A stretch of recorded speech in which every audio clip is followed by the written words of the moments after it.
সত্যি কথা বলতে পড়াশোনা করার জন্য কোনো স্থানকাল পাত্রের প্রয়োজন হয় না। পড়াশোনা করার জন্য প্রয়োজন হয় মানসিকতা। আজ যে দুটো বাচ্চাকে আপনারা দেখতে পাচ্ছেন, তারা ক্লাসে ফার্স্ট হয়। আদিবাসী সম্প্রদায়ের মানুষ, বাবা সামান্য রাজমিস্ত্রির কাজ করেন।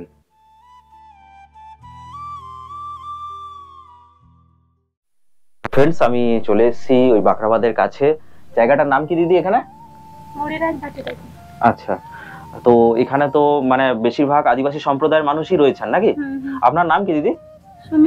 সুমি টুডু। আমাকে একজন স্যার পাঠিয়েছেন। তো তোমার নাম কি? সুপর্ণা টুডু।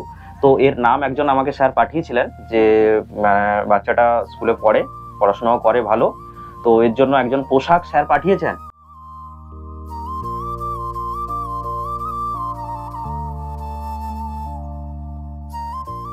তো পুজো দেখতে যাবে এবং মন দিয়ে পড়াশোনা করবে কিন্তু, ঠিক আছে? আচ্ছা, এ কি তোমার দাদা হয়? হ্যাঁ, তোমার নাম কি? আমার নাম উজ্জ্বল টুডু। উজ্জ্বল টুডু। তো তোমার বাবা কি করেন? পাকার ঘরে কাজ করে, লেবার কাজ করেন, তাই তো? তো ঠিক আছে দিদি, একজন স্যার পাঠিয়েছেন পোশাক, তো সেই জন্য আমি আজকে এলাম দিতে। পোশাকটা আমি তুলে দিচ্ছি, দিদি একটু পোশাকটা দেবেন। তো এই পোশাকটা এর জন্যই পাঠিয়েছে, সুপর্ণা টুডু এর নাম, ক্লাস 2 এ পড়ে। তো পুজো ভালোভাবে কাটান দিদি। আমার চ্যানেলের তরফ থেকে অনেক শুভেচ্ছা রইল আপনার জন্য এবং আপনার পরিবারের সবার জন্য। পুজো ভালোভাবে কাটান এবং তুমিও পুজো ভালোভাবে কাটাও, ঠিক আছে? কিন্তু পুজোর পর পড়াশোনা শুরু করে দিতে হবে, হ্যাঁ?